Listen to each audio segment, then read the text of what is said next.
Okay, so many people have been asking me to make a video on how to capture and export scan data on the Tiny SA. Actually, it was only one person, but I'm gonna do it anyways because I feel like it. So this is a beginner course, and this is for capturing, this is for coordinating wireless UHF microphones in the United States. So this is gonna work for most situations that you're doing that in. You want to go to, first you want to go to the frequency menu, and you want to set your start to 470 and your stop to 616. That covers the UHF band that most wireless microphones are going to operate in. It's the Axient G57 Plus band, including the guard band, all the way up to the top of the guard band. Then you're going to want to set your RBW, which stands for resolution bandwidth. First, I'm going to show you what that looks like when it's on auto, which is the default. So you can see it scans really fast, and it's good for capturing a quick overall view of what's happening in your RF spectrum. But it's not detailed. It doesn't have enough resolution for you to coordinate lots of frequencies, because you can't see all the narrow valleys in there that you're able to squeeze RF. So you're gonna need higher resolution data than that, or at least you're gonna want it when you start doing high channel counts. So set your resolution bandwidth lower to 10 kilohertz. That's plenty for most applications. Plenty of resolution. And you can see it scans a lot slower, but it's also getting much higher resolution data. It's kind of analogous to an RTA spectrum analyzer like SMART, where you can set it to a third of an octave and you're going to see big fat bars bouncing up and down, or you can set it to like a 32nd of an octave and you can see a real smooth high resolution data of your frequency spectrum. So there, once it completes one pass, you're ready to export that. So I go to the trace menu, and I store the trace to the SD card.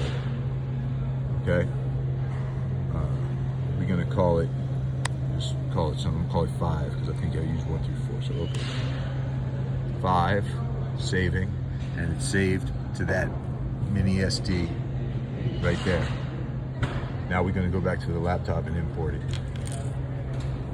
Okay, now we got the SD card, the micro SD and the adapter, and we're gonna import that data into Soundbase.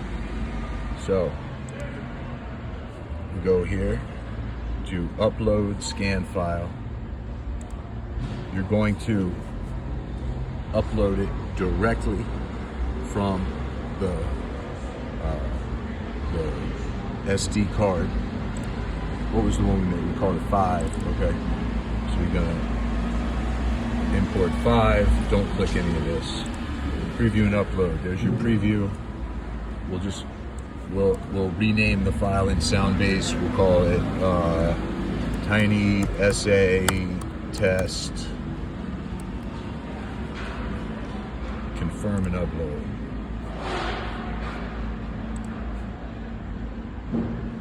And there is some nice, fairly high resolution data.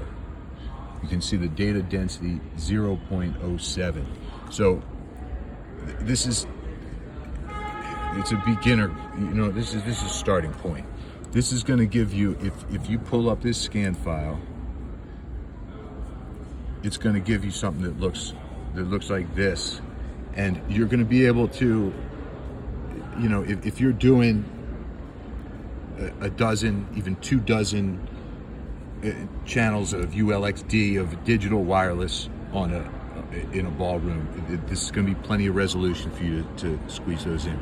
I'll do another video on how to capture even higher resolution data.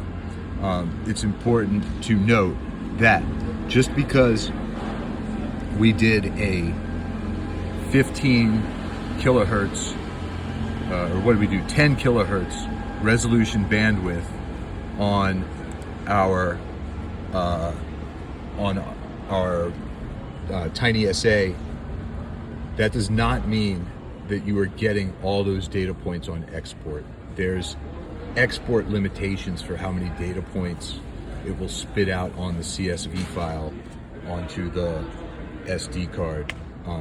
But anyways, let's get into the next video. So there's your scan data off the Tiny SA, imported into Soundbase or Workbench, whatever you want to use to have a landscape to lay your wireless frequencies upon.